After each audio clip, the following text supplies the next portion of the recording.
Accounting equation 11th का topic है। UD1 में मोस्ट ऑफ द स्कूल इस टॉपिक को देते हैं। अकाउंटिंग इक्वेशन को समझने से पहले हमें कुछ रूल्स और कुछ टर्म्स जाननी होती है, ठीक है। तो आपका जो टर्म्स है, सबसे पहली टर्म होती है एसेट।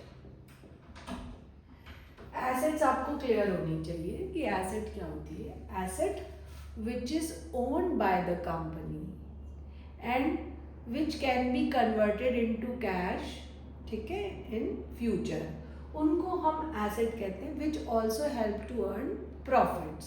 तो जो फर्म के ने खुद ओ कर रखी है वो एसेट होती हैं, जो हमें फ्यूचर में कैश दे सकती हैं वो एसेट होती हैं, ठीक है। तो एसेट्स में we are entitled to receive money in near future and also help to earn money, ठीक है, हेल्प टू अर्न प्रॉफिट्स, तो उसको हम एसेट कहते हैं। फिर दूसरी टर्म जो हमें पता होनी चाहिए वो क्या होती है, कैपिटल अकाउंट। कैपिटल क्या होता है, amount invested by owner into the business, उसको हम कैपिटल कहते हैं, ठीक है। थर्ड होता है आपका लायबिलिटी। एसेट्स का बिल्कुल opposite, the firm is liable to pay in future, वो लायबिलिटी होती है, ठीक है। और लायबिलिटी और एसेट में एक टर्म आपको और अच्छे से पता होनी चाहिए, debtor is the example of asset. Debtor means the person to whom we sold goods or any service on credit, ठीक है। And creditor are the person to whom we purchase goods और सर्विस इन क्रेडिट। मतलब debtors में हम entitle to received है क्योंकि हमने उनको क्रेडिट पे बेचा है, तो वो हमें पैसा देंगे, इसलिए वो एसेट हो गया। क्रेडिटर के केस में हमने परचेज ऑन क्रेडिट किया है तो हम लाइबल टू पे हैं, इसलिए वो लाइबिलिटी होगी। फोर्थ टर्म होती है एक्सपेंस, ठीक है। एक्सपेंस में ये होता है कि आपने जो आपको अपने डेली रूटीन के खर्चों के लिए जो खर्चे करने पड़ते हैं उन्हें हम एक्सपेंस कहते हैं। इसका एग्जाम्पल देखो, एक्सपेंस जो होती है वो बेसिकली नॉमिनल इन नेचर होती है क्योंकि they are based on feelings, वो फीलिंग्स पे बेस्ड होती हैं। जैसे अगर हम फर्म में तो हमने अपने एम्प्लॉयज़ रखे हैं, एम्प्लॉय हमारे पास रोज़ आके हमें अपना लेबर देते हैं तो हमें उनको कुछ पैसा देना चाहिए, ये हमारी फीलिंग होती है। तो सैलरी एक्सपेंस होता है।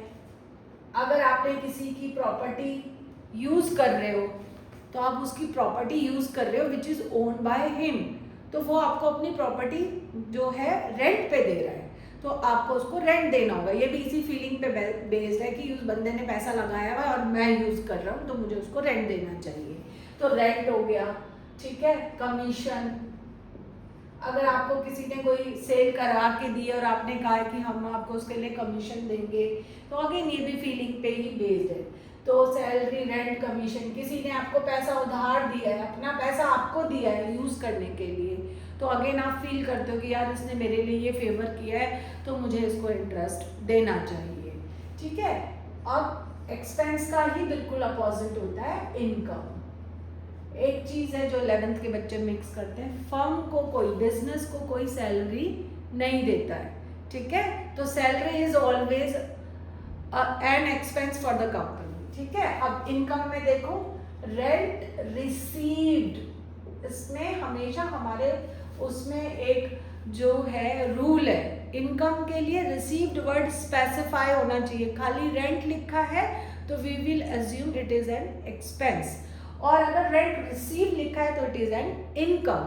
तो rent received, commission received, again ये भी फीलिंग पे, इन दोनों का नेचर क्या होता है, इसीलिए नॉमिनल, कि किसी ने हमारे लिए कुछ फेवर किया है तो हमें उसे बदले में कुछ ना कुछ तो देना ही पड़ेगा, तो ये नॉमिनल के बेसिस पे क्लासिफाई किए जाते हैं। कमीशन रिसीव्ड, इंटरेस्ट रिसीव्ड, ये सारे के सारे आपके क्या होते हैं, इनकम होती है। ठीक है, तो ये 5 चीजें अगर आपको समझ में आई हैं तभी आप अकाउंटिंग इक्वेशन कर सकते हो। एसेट, कैपिटल, लायबिलिटी, एक्सपेंस क्या होते हैं एंड इनकम क्या होती है। फिर कुछ रूल होते हैं। ठीक है, पहला रूल क्या है, separate entity. Both firm and owner are the separate person. ठीक है, that is why we prepared capital account and drawings account. ठीक है, कैपिटल के साथ साथ आपको एक टर्म और पता होनी चाहिए, ड्रॉइंग्स। कैपिटल तो is the amount invested by owner into the business है, ड्रॉइंग उसका अपोजिट होता है। If owner want to withdraw funds from the business for his personal use तो हम उसे ड्रॉइंग कहते हैं।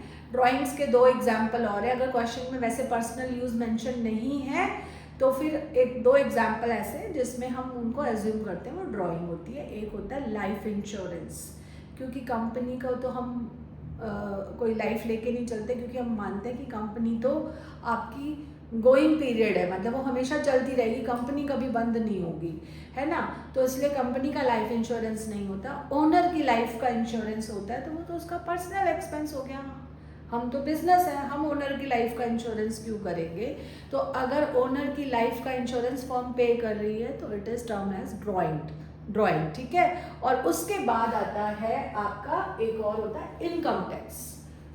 फर्म को इनकम टैक्स नहीं देना होता है, वो तो ओनर की इनकम है तो उसको इनकम टैक्स भरना चाहिए। अगर इनकम टैक्स फर्म से पे किया जा रहा है, फर्म के अकाउंट से पे किया जा रहा है, तो इसका मतलब हम उसका पर्सनल एक्सपेंस पे कर रहे हैं, तो इसको भी हम ड्राइंग कहेंगे। ठीक है, तो ड्राइंग्स भी क्लियर होनी चाहिए। जब भी पर्सनल यूज़ के लिए फर्म का पैसा यूज़ हो रहा है तो हम उसे क्या कहेंगे, ड्राइंग कहेंगे। अब ये सेपरेट एंटिटी की वजह से ही तो अगर हम इस कंसेप्ट को नहीं फॉलो करते तो ओनर है, ओनर का ही पैसा है सब कुछ, वो जब मर्जी पैसा लगाए जब मर्जी निकाले। लेकिन अगर आप अपना ट्रू प्रॉफिट कैलकुलेट करना चाहते हो, रिलायबिलिटी चाहते हो, तो हमारा अकाउंटिंग का एक फीचर होता है ना, रिलायबल होना चाहिए। तो रिलायबिलिटी चाहते हो कि जो आपके बुक्स ऑफ अकाउंट्स में रिलायबल फील करें, तो उसके लिए आप ओनर और बिजनेस दोनों को 2 सेपरेट पर्सन मानते हो। तो एक तो सेपरेट एंटिटी, जब भी आप कोई सा भी चैप्टर, इवन 11th क्लास हो या 12th क्लास हो, कोई भी चैप्टर करो, अपने आप को हमेशा बिजनेस मानो, फर्म मानो, कंपनी मानो। कि जब भी अगर मैं भी कभी पढ़ाते समय मैं वर्ड यूज़ करती हूँ तो मेरा मतलब हमेशा उससे होता है कि मैं फर्म हूँ, बिजनेस हूँ। ठीक है, तो सेपरेट एंटिटी। दूसरा हम फॉलो करते हैं अक्रूवल कॉन्सेप्ट। ठीक है, अक्रूवल कंसेप्ट क्या होता है कि the transaction should be recorded when the event is occurred, जब वो इवेंट हो जाए। ठीक है, नो मैटर आपने पैसा दिया है या पैसा आपको मिला है या नहीं, पैसा मिलना ही इवेंट नहीं होती है। जब एक पार्टी अपना काम कर देती है तो उसको कहते हैं कि ये इवेंट हो गया। जैसे आपने गुड्स बेच दिए पर आपके पास पैसे नहीं आए, तो सेल तो हो गई ना, पैसे बाद में आ जाएंगे। ये नहीं है कि आप पैसे आने का वेट करोगे।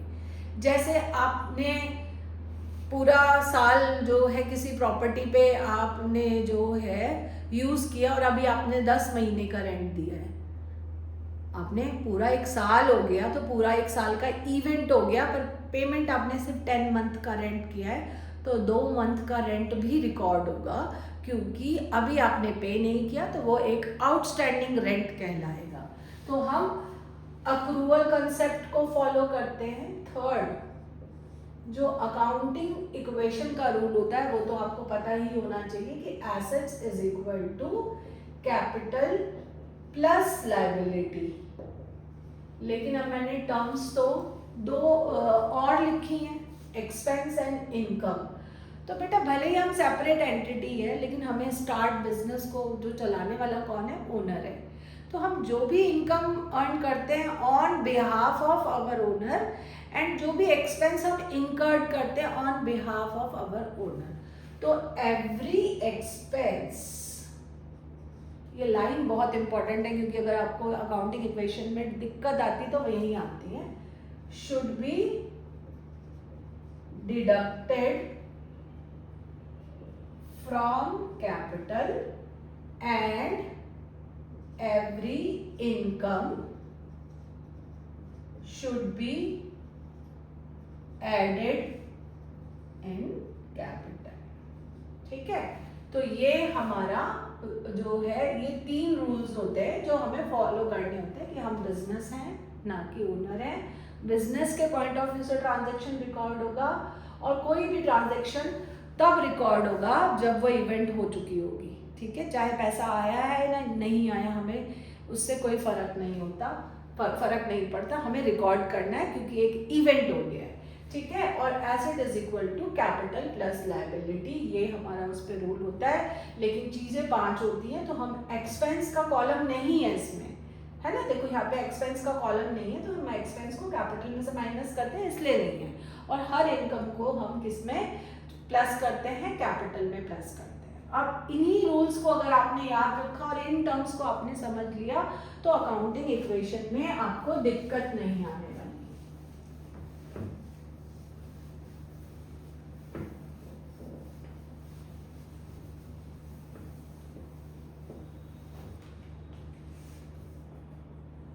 अकाउंटिंग इक्वेशन ऊपर हेडिंग देनी होती है, अगर आपने हेडिंग नहीं लिखी तो टीचर के पास आपका आधा नंबर काटने का राइट होता है।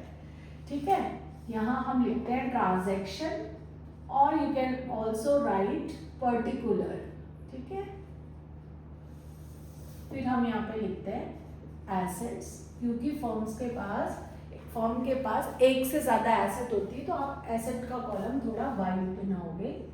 कैपिटल तो एक ही चीज होती है, इसलिए उसमें हमें एक ही रखना होता है, प्लस लायबिलिटी। लायबिलिटीज भी एक से ज्यादा लोगों को पैसा देना हो सकता है, इसलिए हम लायबिलिटीज के लिए भी थोड़ी जगह छोड़ेंगे। ठीक है, पहला है started business with cash 1 lakh, stock 2 lakh and furniture. ठीक है, फर्नीचर हो गया आपका 3 लाख।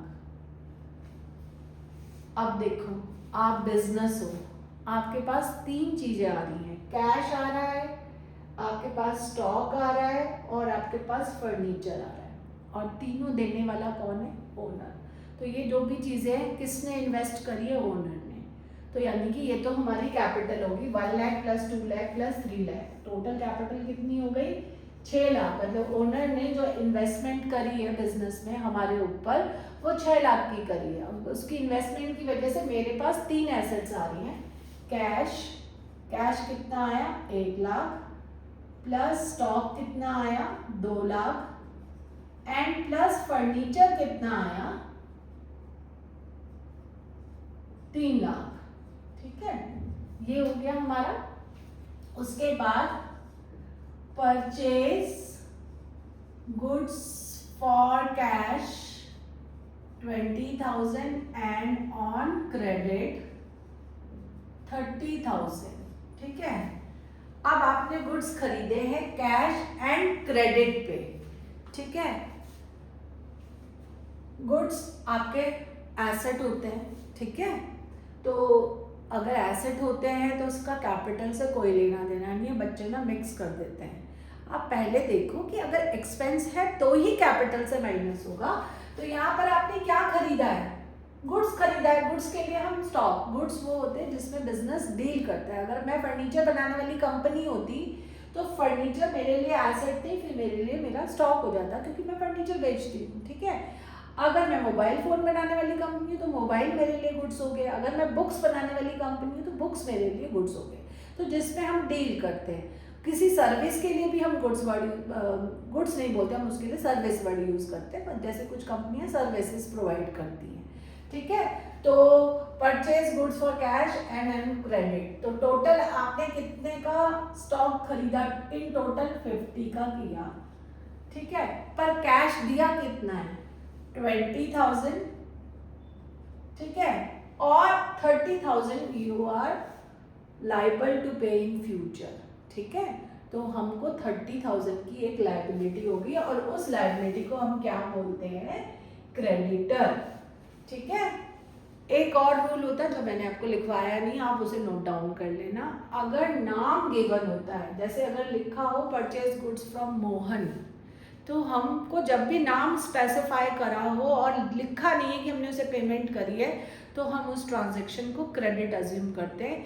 ये आगे चैप्टर जर्नल एंट्रीज में भी आपको ये रूल काम आने वाला है। ठीक है। तो नेम मेंशन हो और अबाउट द पेमेंट मेंशन नहीं हो तो ट्रांजैक्शन को हम क्रेडिट अज्यूम करते हैं। और अगर लिखा है परचेज गुड्स, ना नेम मेंशन है, तो हम उसे कैश में अज्यूम करेंगे। हमको नेम इसीलिए स्पेसिफाई किया जाता है कि फ्यूचर में हमें उस पर्सन को पैसे देने हैं। अभी मैंने आपको क्रेडिटर के बारे में बताया था, तो क्रेडिटर जो है हमारा 30,000 की लायबिलिटी हो गई। ठीक है। अब आपकी यहाँ पर न्यू इक्वेशन, हर ट्रांजैक्शन के बाद हमें, क्योंकि पहली ट्रांजैक्शन तो वही न्यू थी इसलिए मैंने नहीं लिखा, लेकिन अब न्यू ट्रांजैक्शन हो, न्यू इक्वेशन बन गई इस ट्रांजैक्शन के बाद, क्योंकि अब हमारे पास 1 लाख का कैश नहीं है। कितने का है, 80,000 का। ठीक है, 80,000। अब स्टॉक पहले 2 लाख का था, अब 2 लाख का नहीं है। अब हमारे पास स्टॉक कितने का है, 2,50,000 का, और फर्नीचर 3 लाख का। कैपिटल हमारी वही है क्योंकि ओनर ने हमें इसके अलावा भी और कुछ नहीं दिया है। 6 लाख, उसका इन्वेस्टमेंट 6 लाख ही रहेगा, और वी आर लायबल टू पे अ क्रेडिटर 30,000। ठीक है। तो 30,000 आपके इधर आ जाए। अब उसके बाद थर्ड ट्रांजैक्शन इंपॉर्टेंट है, एग्जाम में इस टाइप का ट्रांजैक्शन होता है। Sold goods costing 50,000 for 70,000, half of the payment received in cash। अब यहाँ पर थोड़ा मुश्किल भी होता है, 11th के लिए थोड़ा मुश्किल हो जाता है। आपने 50,000 के गुड्स बेचे हैं। अब गुड्स रिप्रेजेंट किसको करते हैं, स्टॉक को, तो आपका 50,000 का स्टॉक कम हो गया। फॉर 70,000 कितने में बेचे हैं, 70 में, तो आपको यहाँ पर इनकम हो रही है। ठीक है। चाहे पैसा आया है या नहीं आया, इवेंट हो गई है। आपने 50 के गुड्स 70 में बेच दिए, 50,000 के गुड्स 70,000 में बेच दिए, तो 20,000 की इनकम हो गई है। इनकम मैंने अभी बताया रूल, कैपिटल में ऐड होगी। तो आप पहले ये दोनों चीजें कर लो कि 50,000 का स्टॉक गया और 20,000 की हमको इनकम हो गई। ठीक है। अब जो है दूसरा इफेक्ट, हमारे पास पैसे कितने आने चाहिए, 70,000। ठीक है, क्योंकि 50 की चीज 20 के प्रॉफिट में बेची है, तो कितने में बेची है, 70,000, तो कैश हमारे पास 70 आना चाहिए। लेकिन मैंने क्वेश्चन थोड़ा कॉम्प्लिकेटेड बना दिया। Half of the payment is received in cash, 70 आने थे पर आए कितने, half, 35,000। 35,000 we are entitled to received in future. Entitled to received मतलब एसेट है, एक नई एसेट बन गई। अब डेटर में आप 35,000 बना दोगे। ठीक है। तो ये ट्रांजैक्शन अब आपकी न्यू इक्वेशन। ठीक है। अब आपके पास 1,05,000 का कैश है, 2 लाख और 3 लाख का फर्नीचर, और एक नई एसेट 35,000, और कैपिटल में 6,20,000, एंड लायबिलिटीज में आपका 30,000। ये आपकी न्यू इक्वेशन हो गई। ठीक है। पूरा लिखना है आपको न्यू इक्वेशंस। ठीक है। उसके बाद फोर्थ,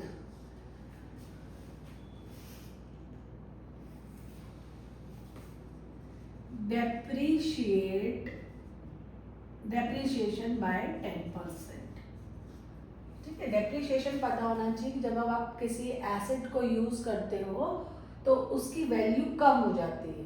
ठीक है। मैंने जानबूझ के ना, मैं पहले एसेट का नाम लिखने वाली थी पर मैंने लिखा नहीं, क्योंकि आपको ये पता होना चाहिए डेप्रीशिएशन कैश पे तो लगता नहीं है, स्टॉक पे भी नहीं लगता, और debtor are the person to whom we entitled to receive money because we trade with them on credit। ठीक है।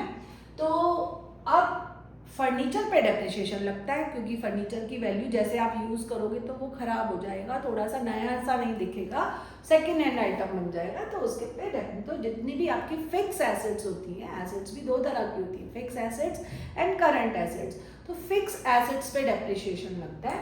तो इस क्वेश्चन में अभी तक हमारे पास एक ही एसेट है फर्नीचर, तो आप अगर क्वेश्चन में स्पेसिफाई नहीं है तो जितनी भी फिक्स एसेट्स हैं जिन पे लैंड पे डेप्रिसिएशन नहीं लगता है, क्योंकि लैंड की वैल्यू कभी भी डेप्रिशिएट नहीं होती, बिल्डिंग पे डेप्रिसिएशन लगता है क्योंकि बिल्डिंग यूज करने से खराब हो जाती है, पुरानी बिल्डिंग हो गई है तो उसकी वैल्यू कम हो जाती है, पर लैंड की वैल्यू हमेशा इंक्रीज होती है, डिक्रीज नहीं होती। तो डेप्रिशिएट कर दोगे आप बिल्डिंग फर्नीचर को 10% से, तो 30,000 आ जाएगा।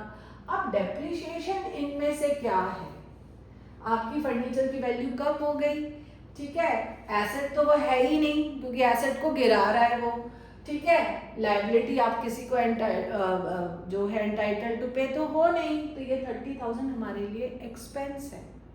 एक्सपेंस अगेन नॉमिनल, आप फील करते हो कि आपने कोई चीज़ खरीदी अब उसकी वैल्यू कम हो गई है, ठीक है, तो 30,000 एक्सपेंस है, तो एवरी एक्सपेंस हम कैपिटल में से माइनस करते हैं, ठीक है। तो ये हो गया आपका 1,05,000 प्लस 2 लाख का stock plus furniture 3,30,000 plus debtor 35,000, और क्योंकि अब आपका एक्सपेंस हो गया तो 5,90,000 होगी कैपिटल और 30,000 आपके क्रेडिटर हो गए। इसके बाद this is your new equation after fourth transaction. Fifth, अब हम ले लेते हैं फिफ्थ ट्रांजेक्शन, पेड रेंट, ठीक है, आपने रेंट पे किया 20,000, पेड वर्ड है, कैश तो सबसे क्लियर चीज होनी चाहिए, माइनस हो जाएगा, ठीक है, और रेंट एक्सपेंस होता है, ठीक है, इनमें से कुछ नहीं होता तो फिर कैपिटल में से माइनस हो जाएगा और आपकी न्यू इक्वेशन बन जाएगी।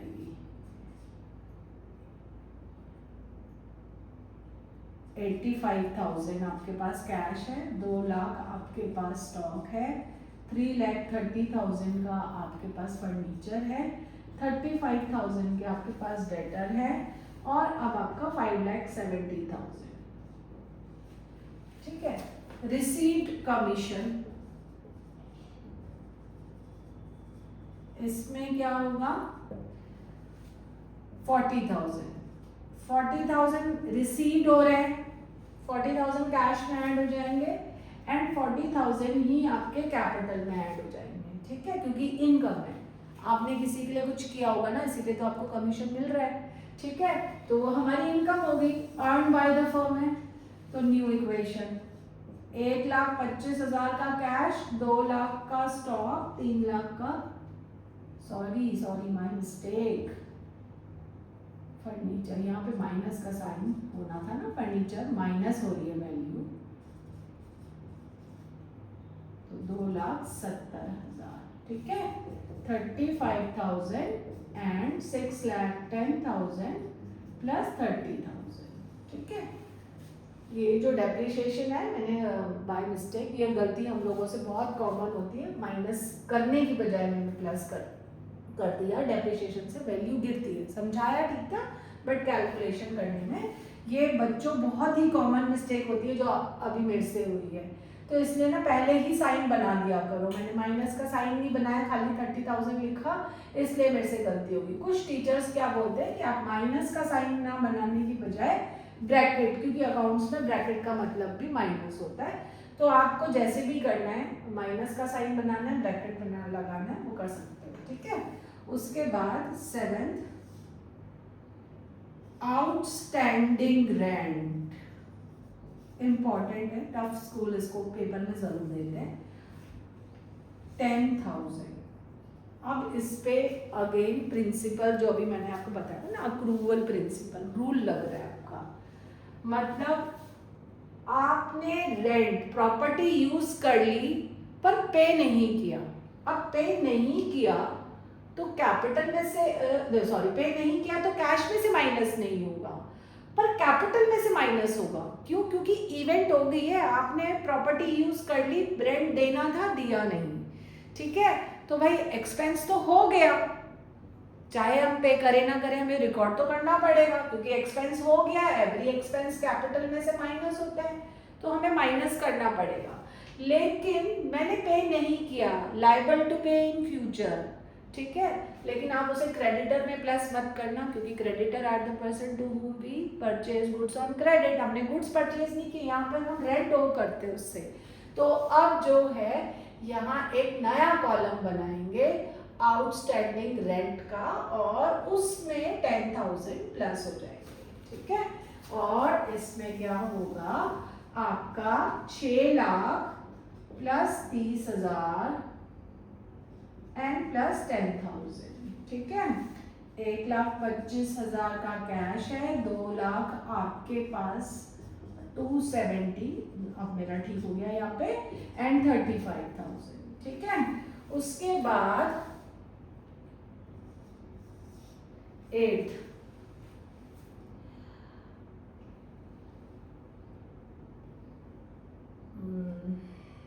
Accrued commission. जैसे यहाँ पे आपको कमीशन रिसीव था तो सिंपली आपने सर्विस दिया और आपको पैसा मिल गया, लेकिन यहाँ पर ना अक्रूड वर्ड है। अक्रूड मतलब अर्न बट नॉट रिसीव्ड। आपने अर्न तो कर लिया है पर अभी आपको रिसीव नहीं हुआ, तो you are entitled to received in future. Again एक नई एसेट हो जाएगी अक्रूड। अक्रूड वर्ड हम इनकम के लिए यूज करते हैं, अक्रूड कमीशन। और उसमें हमारे पास फ्यूचर में पैसे आने हैं सपोज 5,000, तो हम 5,000 ऐड कर देंगे और कैपिटल में प्लस करेंगे, क्योंकि इवेंट हो गई है बेटा, आपने सर्विस दे दी है और अभी आपको नहीं मिला है, ठीक है। फिर आपका न्यू इक्वेशन बनेगा। हर उसके लिए हम ऐसे ही करते हैं, ठीक है। अक्रूड के लिए और हर आउटस्टैंडिंग के लिए हम, क्योंकि रूल तो सेम ही रहेगा ना, इसलिए सब में सेम ही होगा।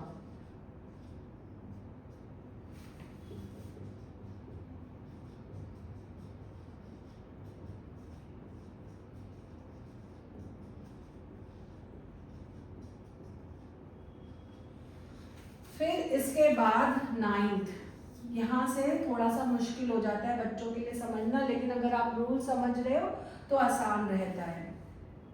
प्रीपेड रेंट, कुछ भी प्रीपेड है, चलो प्रीपेड सैलरी कर देते हैं, ठीक है।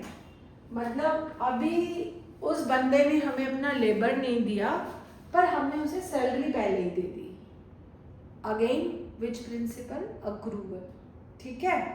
कि ट्रांजैक्शन तो रिकॉर्ड करना पड़ेगा ना, आपने पैसे तो दे दिए पर इवेंट नहीं हुआ है, तो जो पैसे दे दिए उस ट्रांजैक्शन को रिकॉर्ड करना पड़ेगा। पैसे तो जा रहे हैं, सपोज प्रीपेड सैलरी है 25,000, तो 25,000 आप पे कर रहे हो, तो माइनस करोगे, ब्रैकेट का साइन लगा लेना, अगर टीचर ब्रैकेट लगाने के लिए बोलती हैं तो 25,000 आप यहाँ से माइनस कर दोगे, ठीक है। लेकिन एक्सपेंस तो हुआ ही नहीं। You are entitled to receive service from that employ. पैसे आप एडवांस में दे दिए हैं, उसने अपना लेबर दिया नहीं है, तो उसको अपनी सर्विस हमें देनी होगी, और अगर किसी वजह से वो जॉब छोड़ता है तो वो हमारे पैसे वापस करेगा, तो हम एंटाइटल्ड टू रिसीव मनी और सर्विस है, तो इसका मतलब ये एसेट बन गई। एक बार फिर रिपीट कर देती हूँ क्योंकि इसमें बच्चों को थोड़ी दिक्कत हो जाती है। पैसे चले गए, मनी सबसे ज़्यादा जो है इजी होता है। पैसे चले गए या आ गए तो माइनस प्लस तो होना ही है, तो पैसे तो चले गए, लेकिन अब इवेंट नहीं हुआ है, उस बंदे ने हमें अपना लेबर नहीं दिया है, सर्विस नहीं दी है, तो पर पैसे दे दिए, है ना, तो मतलब एक्सपेंस नहीं हुआ। एक्सपेंस नहीं हुआ तो कैपिटल में से माइनस नहीं होगा। यहाँ पर प्रीपेड सैलरी का एक नया कॉलम बनाना पड़ेगा और उसमें हम 25,000 प्लस कर देंगे। मतलब कैपिटल में इसका ट्रीटमेंट इसलिए नहीं हो रहा क्योंकि एक्सपेंस तो हुआ ही नहीं है, हमने पेमेंट कर दी है, ठीक है।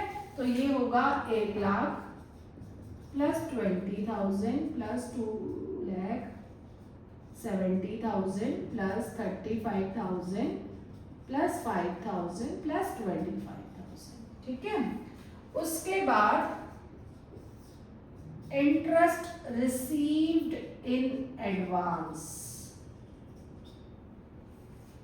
अब इन एडवांस मतलब अनअर्न्ड इनकम, अभी आपने अर्न नहीं करी है पर आपको पैसे मिल गए, ठीक है। अर्न नहीं करी है तो मतलब आपकी इनकम नहीं हुई है, इवेंट नहीं हुई है पर मनी आ गई है। आउटस्टैंडिंग और अक्रूड में क्या था, इवेंट हो गई थी पर पैसे नहीं आए थे। देखो मैंने कैश में कुछ नहीं किया। यहाँ क्या हुआ है, रिकॉर्ड इसलिए मतलब कर रहे हैं क्योंकि पैसा आया जा रहा है लेकिन इवेंट नहीं हुआ। क्योंकि इवेंट नहीं हुआ है मतलब एक्सपेंस या इनकम नहीं हुई है तो कैपिटल में इसका ट्रीटमेंट नहीं होगा। क्योंकि आपके पास पैसा भले ही आ गया पर अभी आप entitled to receive this money नहीं थे क्योंकि आपने अभी अपनी सर्विस नहीं दी। जैसे आपने किसी को लोन दिया 1 लाख का और उसने 10,000 आपको तुरंत इंटरेस्ट दे दिया। इंटरेस्ट तो उसको साल के बाद या अगर मंथली लेते तो 1 मंथ के बाद देना चाहिए था ना। तो इंटरेस्ट रिसीव्ड इन एडवांस है तो रिसीव्ड वर्ड है, सपोज ये है आपका 10,000, ठीक है।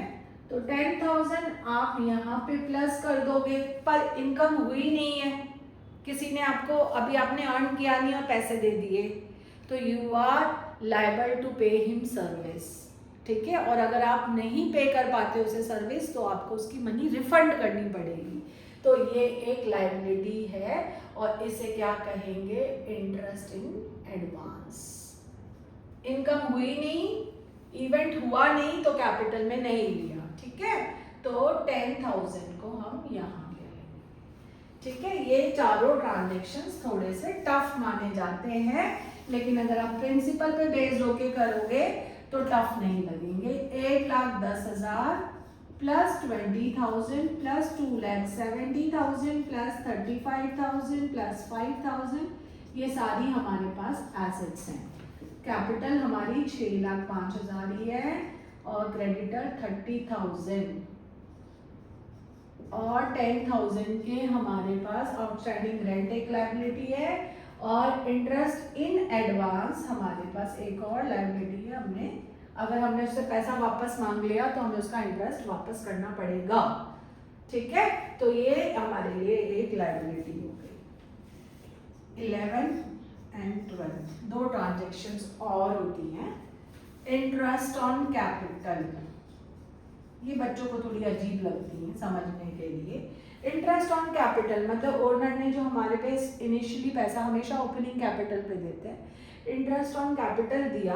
अब वो हमें कह रहा है कि मैंने तुम्हें पैसा दिया है, सेपरेट एंटिटी है, मैं बिजनेस हूँ, वो कहता है मैंने तुम्हें पैसा दिया है तो मुझे उस पर पैसा चाहिए, ठीक है।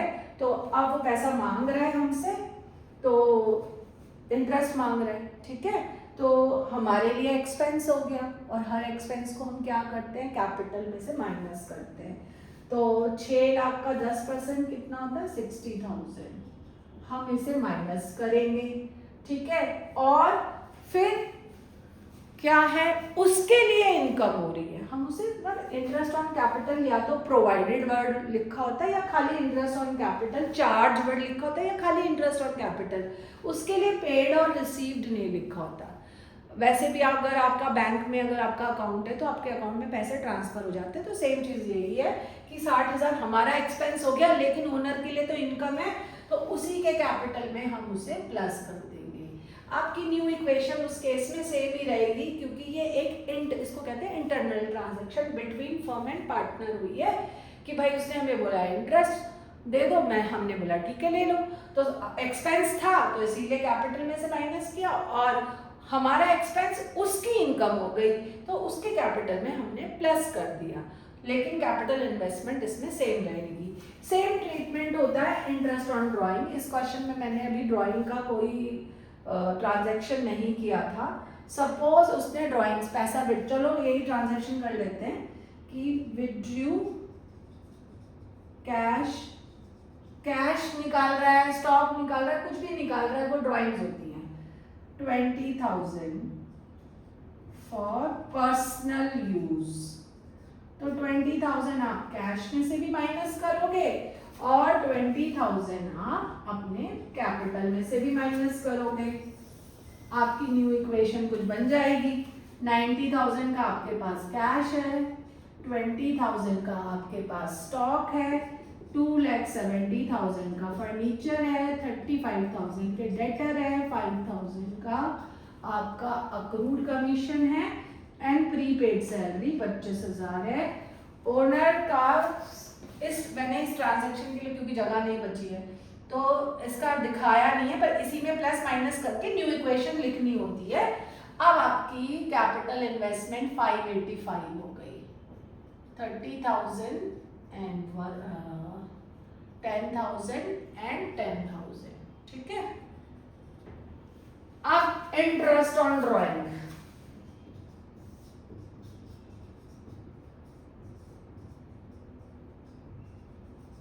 इंटरेस्ट ऑन ड्रॉइंग्स, ये भी ट्रांजैक्शन मेरे और मेरे ओनर के बीच में है। अब हमने ये कहा कि तुम हमारे से 20,000 रुपये निकाल के लेके गए हो, हमें आपसे इंटरेस्ट चाहिए। मैं बिजनेस हूँ और मेरे पॉइंट ऑफ व्यू से ट्रांजैक्शन रिकॉर्ड होगी। मैं अपने ओनर से इंटरेस्ट मांग रही हूँ तो मेरी इनकम है, लेकिन सारी इनकम हम कैपिटल में प्लस करते हैं, ठीक है, 10% कर देते हैं ऐसे भी। तो 2,000 हम कैपिटल में पहले प्लस करेंगे क्योंकि फर्म की इनकम हुई, ठीक है, लेकिन मेरी इनकम हुई है और हमने ओनर से मांगा तो उसका एक्सपेंस हो गया, उसके अकाउंट से पैसे कट कर देंगे 2,000। तो इंटरेस्ट ऑन कैपिटल और इंटरेस्ट ऑन ड्राइंग दोनों ऐसी चीजें हैं जो कैपिटल में ही प्लस और कैपिटल में ही माइनस होती हैं, ठीक है, क्योंकि ये इंटरनल ट्रांजैक्शन है, ठीक है। और इसमें जो ध्यान देना होता है कि पहले फर्म का point of view, interest on capital expense था इसलिए पहले माइनस हुआ फिर प्लस हुआ क्योंकि उसकी इनकम हो गई। इंटरेस्ट ऑन ड्राइंग हमारी इनकम है तो पहले हम बिजनेस हैं तो हमारा पॉइंट ऑफ व्यू से रिकॉर्ड होगा तो पहले हमने प्लस किया, लेकिन वो इनकम फिर उसका एक्सपेंस हो गया क्योंकि उसको देना है तो उसके कैपिटल में से माइनस कर दिए 2,000। टोटल इतने ही तरह के ट्रांजैक्शंस होते हैं। मेरे पास स्पेस नहीं बचा। सपोज जैसे कि मान लो ये क्रेडिटर, हमने इसे 29,000 जो है पे किए फॉर फुल सेटलमेंट, 29,000 कर रहे हैं पे, दो कैश में से माइनस कर दोगे। फुल सेटलमेंट का मतलब पूरे 30,000 यहाँ से माइनस होंगे। इस पूरे ट्रांजैक्शन में आपको 1,000 का प्रॉफिट हो गया। प्रॉफिट हो गया, उसका कोई कॉलम नहीं है, कैपिटल में आप उसे प्लस करोगे क्योंकि वो इनकम है। आपने बार्गेनिंग करके 30 की पेमेंट 29 में सेटल करा दी है। यहाँ से अगर आप 29 माइनस करोगे तो 1,000 का बैलेंस आ जाएगा, फिर फुल सेटलमेंट वर्ड का कोई मीनिंग नहीं रहेगा। सिमिलरली यहाँ पर एक डेटर है और अगर डेटर को 35,000 आपने 32,000 दे के सेटल कर दिए, ठीक है, तो कैश में 32,000 प्लस होंगे क्योंकि वो हमें पैसा देगा, ठीक है, पर सेटलमेंट 35,000 का हुआ, ठीक है, तो यहाँ पे हमें लॉस हो गया। जो लॉस हुआ वो कैपिटल में आप माइनस करोगे, ठीक है। 35 अगर वो 32 देके सेटल कर रहा है तो कैश में 32 प्लस करोगे। फुल सेटलमेंट हुआ है तो यहाँ से अब आगे पैसे नहीं आने, पूरे 35 माइनस हो गए। इस पूरे ट्रांजेक्शन में 3,000 का आपको लॉस हो गया तो कैपिटल में से माइनस करोगे। पूरी अकाउंटिंग इक्वेशन में यही ट्रांजेक्शन्स होते हैं। अगर रूल पे बेस्ड होके करोगे कितना भी टफ आएगा, क्वेश्चन हो जाएगा आपसे।